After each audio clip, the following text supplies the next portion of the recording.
হচ্ছে। এই পহেলা বৈশাখী উপলক্ষে আমরা সকালে আমাদের এসো বৈশাখী সঙ্গীতের মাধ্যমে আমরা অনুষ্ঠান শুরু করেছি। তারপর আমাদের র্যালি হলো এবং আমাদের লোকজ মেলা আছে।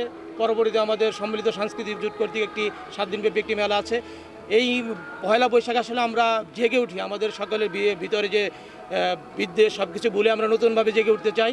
আমাদের সকল ভেদাভেদ বলে সাম্প্রদায়িকতাকে পিছনে ফেলে একটি অসাম্প্রদায়িক বাংলাদেশ গড়ার যে একটি দীপ্ত শপথ, সেটি আজকের দিনে আমরা নেই।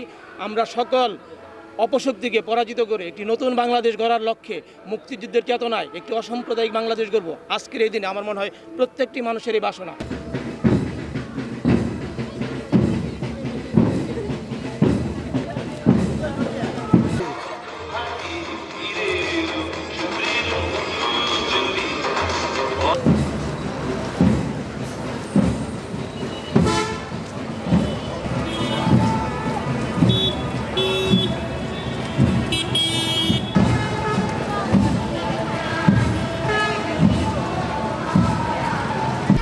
এক দুই তিন ঢাকায় জমি জিতে নিন 100% ক্যাশব্যাক সহ 20 কোটি টাকার পুরস্কার।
পয়লা বৈশাখ হচ্ছে রমজান মাসে পড়তো, তাই আমরা এটি পালন করতে পারতাম না।